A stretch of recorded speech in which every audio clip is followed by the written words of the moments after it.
Hello everyone, Patricia Calkins here. Today I would like to go over the assignment for your first paper in decoding cultures. There are several things that I have highlighted that I would like you to pay particular attention to.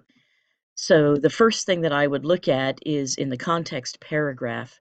Note that some countries have declared an official language. If you're not sure what that means, an official language means that that language is the only language that can be used for all official government communication. So you're not allowed to publish anything official from the government in any language except that official language. Some countries have more than one official language, and then that is the case for all of those official languages. If we look down at the assignment part of the paper, write an argumentative paper supporting your opinion about the designation of English as the official language of the US through constitutional amendment. So you need to argue either for or against the creation of English, the designation of English as the official language. Do not come down on both sides of the issue, one way or the other. Then look at this bold-face type. You should consider the issue from the perspective of intercultural communicative competence or intercultural communication ethics. If you don't use one of those frameworks or elements from both of those frameworks, this will not be a successful paper. You must use one of those frameworks, and those are the ones that are being talked about in this week's module.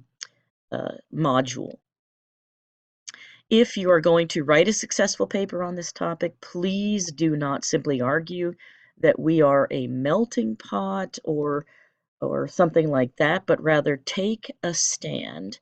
It should be made clear from the beginning of the paper whether you have decided to support a constitutional amendment or whether you have not decided to support a constitutional amendment, and then the reasons for that.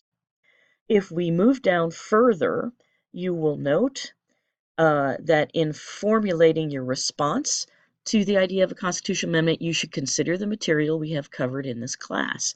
We are applying what we have learned in decoding cultures to a matter of some importance to the United States today. I'm not interested in whether the history class that you took would make you decide that you want to support this or not, except as that would be supporting material to the material from this class. So you must refer to things that we have read in this class. In particular, I would tell you that the article by Spolsky is something that you should definitely refer to.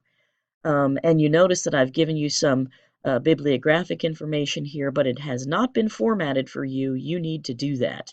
The reason it hasn't been formatted is because I don't know whether you'll be writing in MLA or APA style. Notice that if we move on down here, there are some other articles that are talked about, and you can use any article that we have used in this class. Also, you're going to need to talk about the process by which immigrants learn languages. So that would include talking about the idea of language shift. And then finally, you do not need to find more scholarly sources, more sources at all, in addition to what we've had. But if you do find more sources, then they should have appeared after the year 2000, and they need to be scholarly. It can't just be somebody's blog off of the internet. The successful paper follows these guidelines. Please support your ideas with facts, paraphrases, and quotations, and be sure to include in-text citations for all paraphrases and quotations. If you use a term, you also have to give a definition of this term. You're going to be using either MLA or APA for your citation style. And note that your paper will be about 4 pages long, not including your references, and that it's due on Sunday, February 16th at 9. There are also some formatting requirements. I would like it to be Times New Roman 12-point font, standard 1-inch margins. So those are some additional instructions on things that you should pay attention to when you're working on your paper. Please don't hesitate to reach out to me if you are having some problems or need some help. And I am looking forward to reading your papers after the 16th. Thank you.